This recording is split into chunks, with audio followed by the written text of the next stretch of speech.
রাত্রি 10টার পর মায়ের নিশি পুজো হবে, তখনও মায়ের কাছে একটা ভোগ নিবেদন করা হবে। এখন মাকে ভোগ নিবেদন করা হচ্ছে লুচি, সুজি, বিভিন্ন রকম ভাজা, সেই সমস্ত দিয়ে। তবে সর্বত্র বৃষ্টিটা একটু বিঘ্ন ঘটাচ্ছে ভক্তদের পুজো দেওয়ার ক্ষেত্রে। আবার সন্ধে হয়েছে, আবার কিন্তু হাজার হাজার ভক্ত আবার মন্দিরে আসা শুরু করেছে। বৃষ্টির জন্য খানিক থমকে ছিল, তবে যত রাত্রি বাড়বে ভিড় বাড়বে, কারণ এই পুজো রাত্রি পুজো, নিশি পুজো, তাই মানুষ অপেক্ষা করে আছে। বিশেষ করে শ্মশানে যারা হোমযজ্ঞ করছে, এই নিম্নচাপের বৃষ্টির জন্য কিন্তু তাদের খুব কষ্ট হয়েছে। তবু সর্বোপরি মা আছে, সবটাই পেরিয়ে যাবে সুন্দরভাবে। আর সারা রাত্রি আজকে আমাদের মন্দির খোলা থাকছে ভক্তদের জন্য।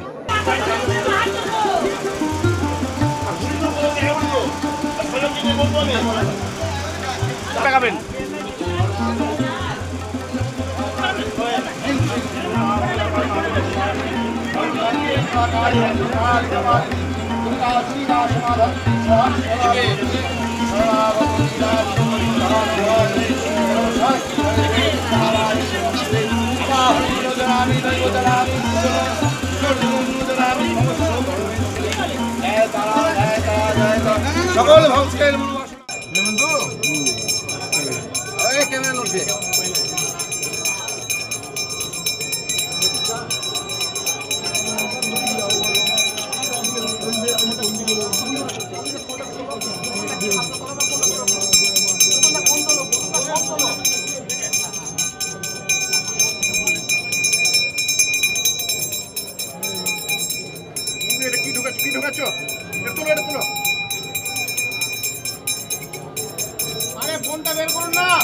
মুখটা সরান না, নাহলে বসুন বাবা।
যারা হচ্ছে তারা বেরিয়ে